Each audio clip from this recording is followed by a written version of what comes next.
professor, physician, epidemiologist. I am Dr. Sri Banerjee.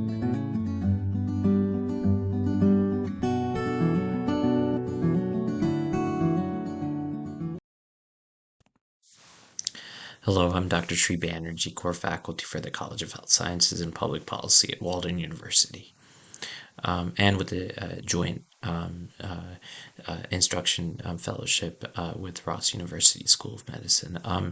And in this video, I'm going to be talking a little bit about the literacy test. Now, just as a backdrop overview about this, I've heard about this literacy test that used to be in existence, and this would disproportionately affect Black and Brown communities, specifically, actually during that time, more so African Americans. But this was actually a literacy test, and this is a three-part form, and I'm going to scroll down and show you in a bit here. But Alabama is especially interesting to me because I've been there quite a few times, going to the place where the Tuskegee syphilis experiment took place, and some of the other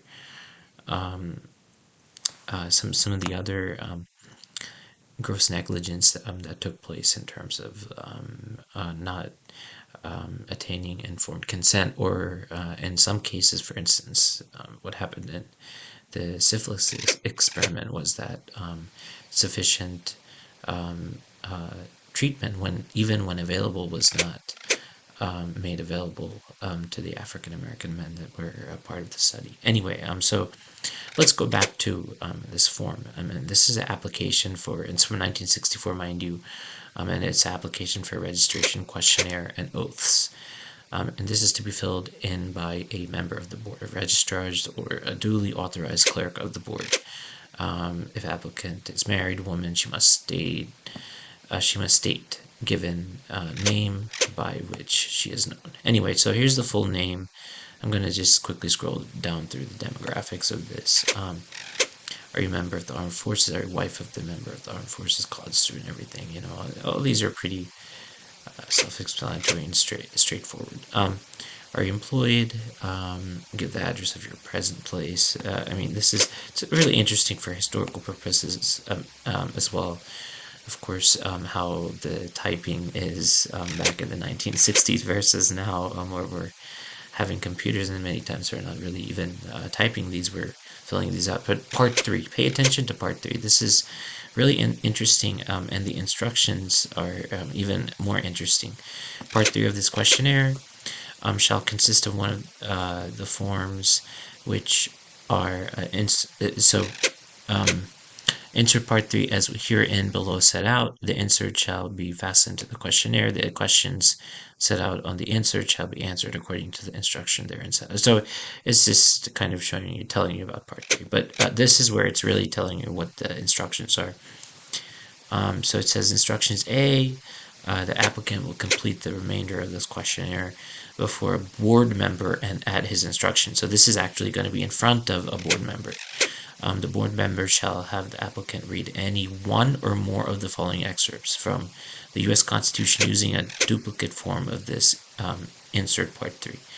Now, as soon as you start telling me U.S. Constitution, and I'm going to have to read the Constitution, I personally would get pretty nervous.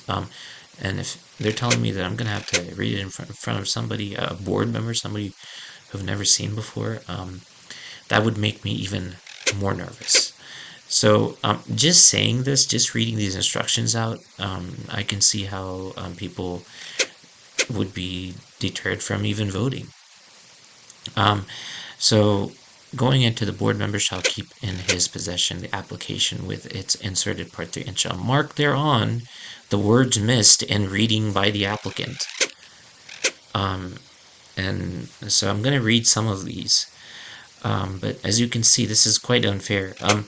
The powers not delegated to the United States by the Constitution, nor prohibited by it to the states, are reserved to the states, respectively, or to the people.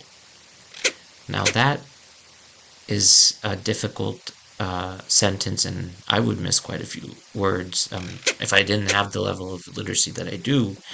The second one, the judicial power of the United States shall not be construed to extend to any suit in law or equity commenced or prosecuted against one of the United States by citizens of another state or by citizens or subjects of any foreign state. And there's two more like that. And honestly, if I don't think about it, I don't even really understand what all of these words mean. Talking about law or equity and commenced or persecuted against. And then representatives shall be apportioned among the several states according to the respective numbers, counting the whole number of persons in each state, excluding Indians not taxed. So all of these, as you can see, and then the fourth one is quite complicated too. So talking about regard of any census or enumeration.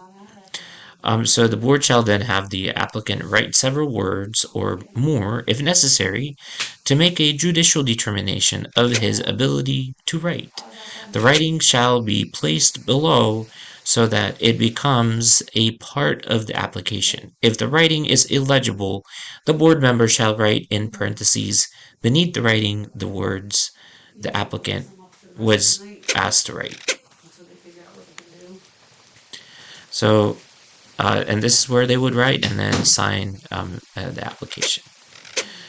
So this is the extent of some of these literacy tests that you hear about, but you might not have actually seen firsthand. So I wanted to take a visual of this and just show you just to what degree a lot of the discrimination and a lot of the racism that took place, how it evolved and was still present in the 60s. Thank you for listening.